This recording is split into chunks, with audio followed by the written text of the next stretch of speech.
Dun dun dun dun dun dun Come on. dun dun dun Come on. dun dun dun dun dun dun dun dun dun dun dun dun dun dun Almost dun there. dun dun dun dun Almost. dun dun dun dun dun dun dun.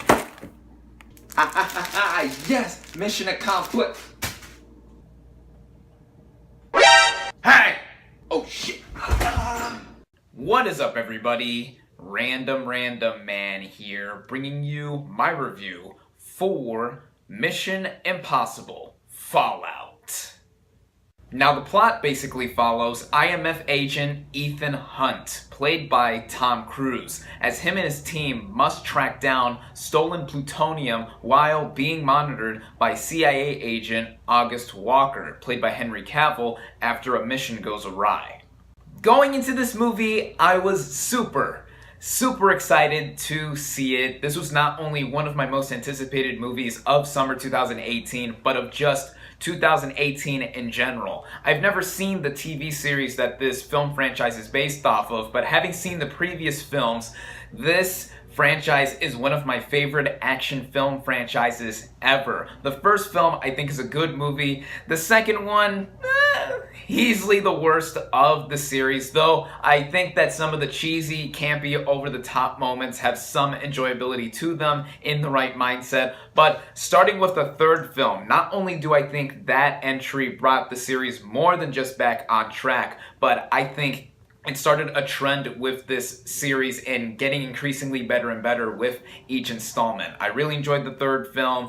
The fourth film, Mission Impossible Ghost Protocol, I loved. I also loved the fifth film, Mission Impossible Rogue Nation. And at the time I reviewed Mission Impossible Rogue Nation, I even declared it as my current favorite entry in the Mission Impossible franchise. With that, as I've said, I was super excited to see this now sixth installment of this franchise, Fallout, with a bunch of returning players from the past coming for this latest entry. And this also includes the director behind the camera returning from Rogue Nation. Christopher McQuarrie is now the first director to have directed more than one Mission Impossible film, as each previous movie was directed by a different person. So it made me also pretty curious to see what McQuarrie would do the second time around in this franchise. Starting out with the cast and their performances, we have, of course, Tom Cruise in the lead role of Ethan Hunt. In the past, I have said that he is the man. This guy is, I feel, one of the last bona fide movie stars in the world, having working in this industry consistently since the 1980s, and his role as Ethan Hunt proves why he is one of the most charismatic and daring actors to be working specifically in action movies. We know that he dedicates himself for the love of the craft, doing his own stunts even though he doesn't have to. He really is doing all of the action that is shown on screen. And with his character, specifically Ethan Hunt, I loved how throughout this franchise he's had an overarching narrative with how he is throughout the course of the series. And here there is more development put towards him in channeling the inner demons of his past. Cruise here is fantastic as always. One new member of this cast is Henry Cavill and his infamous mustache that he was under contract not to shave off despite having to do reshoots for Justice League. I've got to say, he's outstanding here as August Walker, the CIA agent slash assassin hired to keep Ethan Hunt and his team in check. Particularly in the fight scenes, he was a looming presence, especially because he towers over Tom Cruise in them, and his character specifically has some intrigue to him as to what his actions entail.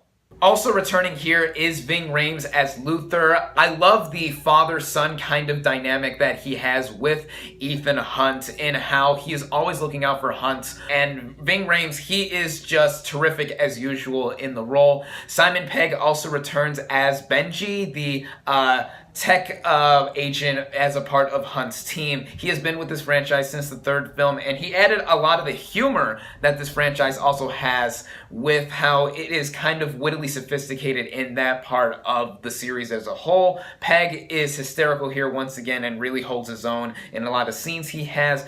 Also returning specifically from the previous installment, Rogue Nation, is Rebecca Ferguson as Ilsa Faust. Man, as soon as I first saw her in Rogue Nation 3 years ago, she immediately became one of my favorite characters of this series, as she is so mysterious. She has a mystique towards her and her personality, and us not knowing what she is completely thinking or whose side she is on. And here, again, she is tremendous in the action scenes she is a part of, and also the scenes she has with Tom Cruise have a lot of dichotomy towards them.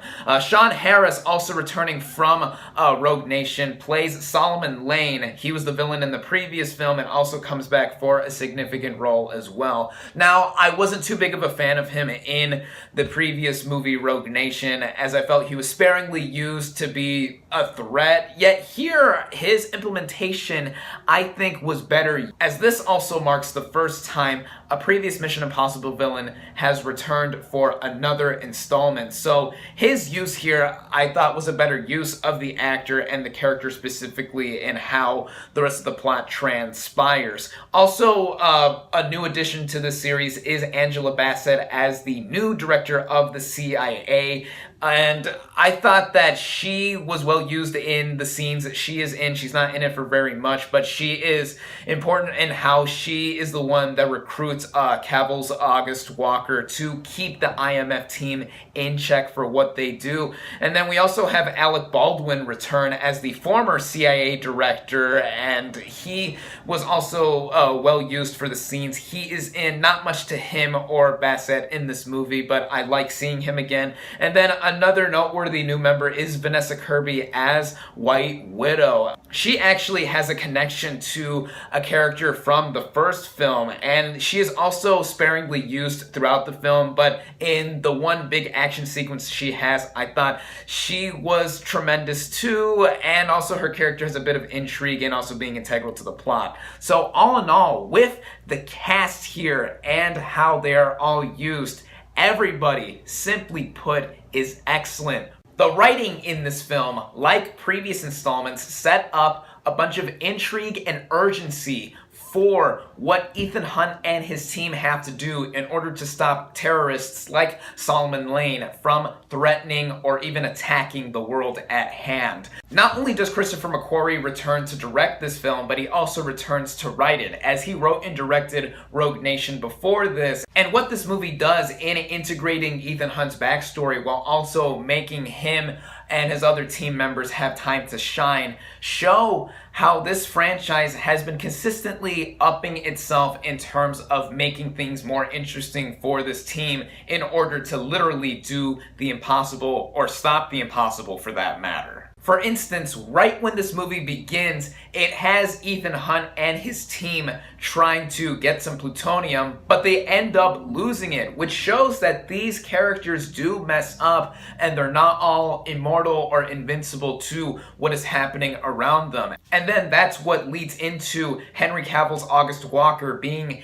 introduced and used into the story, and he becomes an ally slash foil to Ethan Hunt and his team. And from right then and there, I felt it got more investing to see these characters bounce off of each other and continue in their attempts to stop Lane and the threats that he has against the world with that stolen plutonium. So with all of that too, in us seeing the plot transpire, in between all of that, of course, we get the action. And my God, this is some of the best action I've seen in a movie in recent memory. Like I said, Tom Cruise does his own stunts in this franchise, and he is showing off a lot of the Tom Cruise-isms he has been known for, like running around a lot and just being somebody with an absolute death wish inside of him and a real thirst for danger. As the stunt that infamously got his ankle broken was a simple one to him, but jumping from one building to another and still seen on camera him jolting and hurting his ankle didn't seem to really pay off at first, but that initial footage of him breaking his ankle was left in there, and even the aftermath of him walking and limping away is shown as well. But not only does he do all of that, but he goes even further in piloting a helicopter during the big final sequence of the film, as he spent months learning how to fly. And yeah, that's just more amazing to show the dedication that Cruise has in bringing as much realism and thrills as possible for these movies. But in terms of the other action as well, there's quite a variety in what we see on screen for these characters, in how they are either in hand-to-hand combat sequences or even chases. For those hand-to-hand combat scenes, the most notable one to me comes sort of early in the movie, where Cruise and Cavill's character are fighting off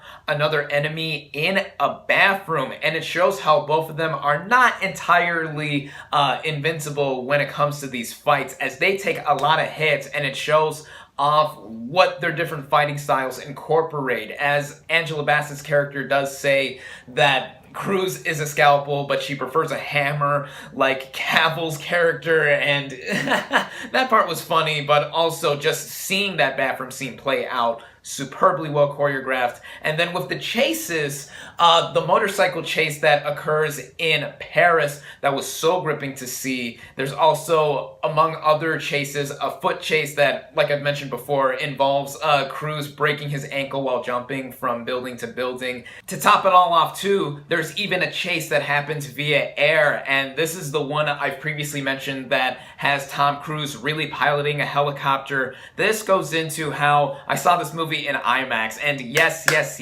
see this movie on the biggest screen possible, specifically in IMAX if you can, as the format is used so amazingly with the aerial sequences of the film. The first time the full screen IMAX format is used, Cavill and Cruise's characters are skydiving out of a plane, and yeah, Cruise really did skydive out of a plane. And then the second time the full IMAX screen is used is when Cruise is in a helicopter chase. And yeah, I was consistently blown away when I was watching those scenes happen, as I was fully immersed with what I was witnessing as being some of the best action that this franchise has offered. I've been praising the action to high heavens, but a lot of what aided the action being so top tier was other technical merits in this film, such as the cinematography, the editing, the production design, all other visual effects, even if they're used subtly. A lot of practical effects are used and played up to the film's advantage, but I know that there was some aid of CGI used. The music I have to give a big shout out to as well, as it added on to the high amount of tension that this movie has in those set of action sequences. Lorne Balfe composed a score that really had my pulse pounding and my heart pumping as I was seeing the action play out. And I loved the remixed edition of the Mission Impossible theme that was composed by Balfe. All of this comes together for a film that is well paced at about 2 hours and 25 minutes, I believe. It's an almost 2.5 hour movie, so it is on the lengthy side, but I did not mind that at all. I did not feel the movie slow down in the slightest, as the action is implemented to nice sparing amounts while also bringing in more exposition that is well implemented to what the narrative has in flowing to such proper engagement, in my opinion. I really can't find much fault with this film, as I had such a magnificent time watching it. But really, the one thing that does stick out in my mind in terms of flaws with this movie has to do with the story. Now, it's not a bad narrative at all, but compared to the rest of the series, it felt kind of standard or rudimentary for what kind of spy thriller plot has been seen, not just in the series, but other movies in the past as well. So it's really more of a fault with how we've seen all of this before, and it's done terrifically again. Regardless of that, though, I think that with Mission Impossible Fallout, this franchise is further proven to be among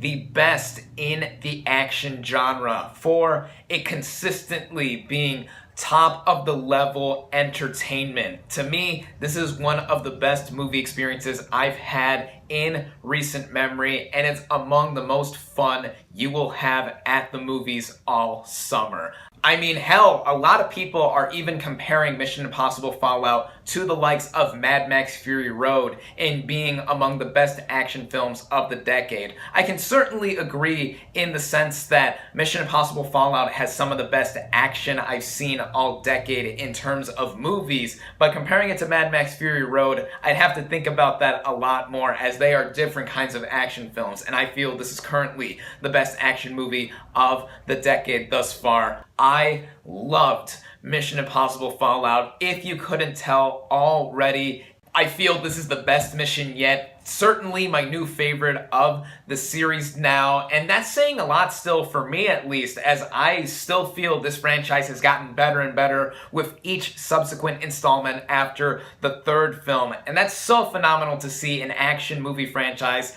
like Mission Impossible continuously try to be inventive with each new movie and show signs of not slowing down and entertaining audience members such as myself who keep wanting more. Your mission, should you choose to accept it, is to watch Mission Impossible Fallout on the biggest screen possible, IMAX if you can, and you should accept this mission, as it is now one of my favorite movies of 2018 thus far. I highly recommend it.